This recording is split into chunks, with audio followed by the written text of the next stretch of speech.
तो हेलो दोस्तों, स्वागत है आपका हमारे इस YouTube चैनल स्टोरीज़ बाय वंश में। मैं हूं आपका अपना दोस्त वंश और आज हम एक ऐसी कहानी लेकर आए हैं जो कि हमें रेडिट से मिली थी। ये कहानी एक लेडी की है। उन्होंने अपना नाम तो नहीं बताया था कहानी में, तो हम उनका नाम मैरी रख लेते हैं। तो आगे की कहानी मैं आपको मैरी के पॉइंट ऑफ व्यू से ही बताऊंगा। तो बिना किसी देरी के चलिए शुरू करते हैं इस कहानी को। मेरा नाम मैरी है। एक दिन की बात है कि मैं और मेरे हस्बैंड की फैमिली हम शहर से दूर एक लेक के किनारे कैंपिंग कर रहे थे। हम टोटल 10 मेंबर्स थे। हम अपने कैंप के साइड पर बोनफायर का आनंद लेते हुए एक दूसरे को अपने साथ हुई अजीबोगरीब कहानियाँ सुना रहे थे और उसके साथ ड्रिंक्स का आनंद भी ले रहे थे। हमारे बाजू में एक और ग्रुप वहाँ पर कैंपिंग कर रहा था। वो तकरीबन 6 मेंबर्स का ग्रुप था और वो भी हमारी तरह ही ड्रिंक्स का आनंद ले रहे थे। हम काफ़ी समय बाद किसी छुट्टी पर गए थे, तो हमें काफ़ी ज़्यादा मज़ा आ रहा था। शहर की ज़िंदगी से थोड़ा दूर उस वीरान इलाके में एक सुकून सा था।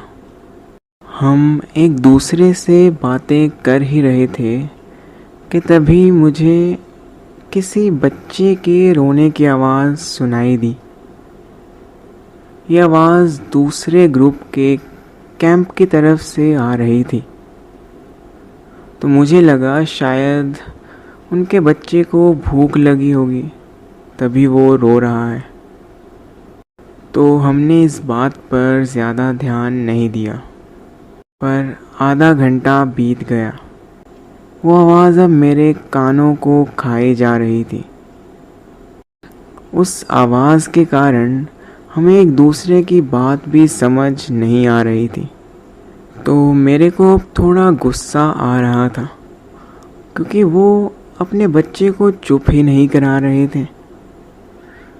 तो मैं उनके पास गई और मैंने उन्हें कहा कि भाई साहब, क्या आप अपने बच्चे को ज़रा चुप करवा सकते हो? हम उसकी आवाज़ से थोड़ा डिस्टर्ब हो रहे थे, तो प्लीज़ क्या आप अपने बच्चे को अभी चुप करवा सकते हो?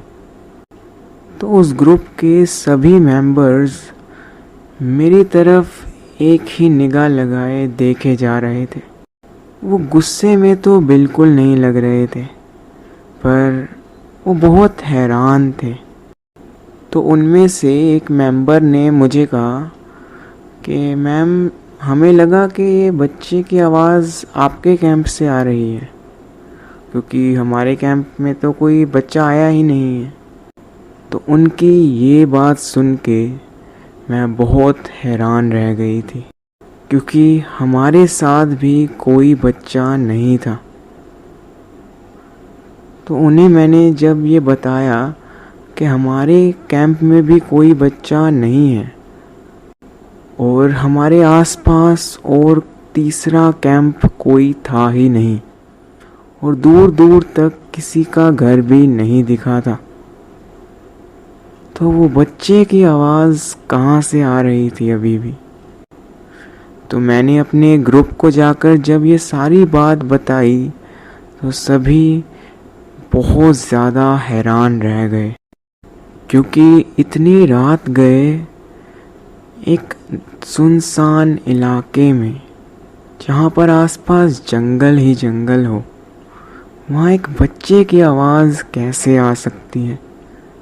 तो हम दोनों ग्रुप्स ने मिलकर प्लान बनाया कि हम दो दो के ग्रुप में बंटकर जंगल के अलग अलग डायरेक्शंस में जाएंगे और ढूंढेंगे कि ये बच्चा है किधर।